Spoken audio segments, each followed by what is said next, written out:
Well, welcome to the scene, Dan Gearhart. Yeah, that's All right. it. That's it, Tommy. Nice to be. I got one. I pronounced it right. Yes. Nice. So cool. Let's get right into it. So I want to talk about what you're doing because you're a busy guy and you're also great at what you do. So what are you doing? You got Joe Cooney and friends. You're playing with Shea. What all are you doing? Well, I do sit down and jam with friends, and that's a good way of learning not only new music but also new techniques by playing with other people. Not necessarily going out and playing with them, but it's a good thing. It's a good practice, and you learn a lot of tips. And of course, you're networking too, so you have the opportunity to get names and contacts of places to play. And certainly playing with Joe and I have been playing together for a little over 3 years. Okay. Oh, is that it? Yeah. Yes. Wow, you guys are a force just for 3 years. That's amazing. Well, maybe we are. I don't think so that way. But yeah, we do play quite a bit. But it didn't start out that way, like any musician would know if they're trying to get their name out there, playing and finding places to play. But Joe and I started out the first year we played in 2019. I think we played we ended up playing 60 gigs. And in 2020, we did get in 110 gigs. And then wow. 2021, we played 125 gigs. And this year we'll exceed to 125 at that. Wow, you did that in 2020? Yeah. Yes. That must have been a whole nother animal. It was. But wow. But to our advantage to do that, my background throughout has been somewhat in management and sales. So, that's right. So it was easy for me to get into places to ask the right questions, being persistent, never giving up. No doesn't really mean no. It just means maybe sometime later. And all this, just things of experience for me. So it made it easier that way. But the week before Thanksgiving, I had casually been at a place, and Shea Quinn was playing. And Shea taught my daughter bass guitar many, many years ago when my daughter was 12 at the time. So it's been a few years back.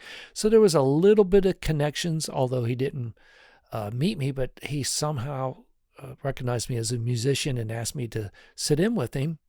And from there, I've been sitting in, when he's locally around this area, I'll sit in with him playing lead guitar, and it's been a lot of fun, a lot of learning too, from Shea, always learning. Yeah. And then, so those things in itself keeps me more than busy. And as you know, Tommy, the playing part is actually the easy part. It's behind the scenes that most people don't realize how much time and effort and everything you put into it. Because by and large, for the most part, you're putting more time in getting gigs lined up than you are actually playing. That's funny. Yeah. That's a great point. Yeah. And then you and I connected through Terry Ryder. Yeah. Through Terry Ryder. Joe and I needed a backup drummer, and we looked high and low, and Terry Ryder, I reached out to Terry, knowing him over the years. I had sat in with Terry a time or two, he and his son Eric, and so I reached out to him, and he said, try this Tommy B. I said, I don't know who Tommy is, but sure, I trust you. And there's our connection. Yeah, and then we got connected, played what I thought was a phenomenal show at the Barbecue Tavern there. New Year's Eve. It was a lot of fun. It was fun. The aftermath was a little interesting. Yes, yeah, for sure. For sure, yeah. So I keep myself busy now. I have fully retired from the workforce at the beginning of December. But as you know, and many other musicians know, working full or part-time and doing this in addition to it, it takes its wears. Physically, mentally, everything. It's a lot of effort, but it's the passion that keeps you driving. It's not the money, for sure. Yeah, it's right. Isn't that the truth? It's the passion and creativity of it. Yes. Yeah. That's funny. No, Yeah. that's great. No, I love that. And I can't wait to see you guys tonight. How coincidental this works out. Yeah. So that's awesome at Big Bottom Brewery. You guys play there a lot, you and Shea, don't you? I think Shea has been scheduled there at least one day a month.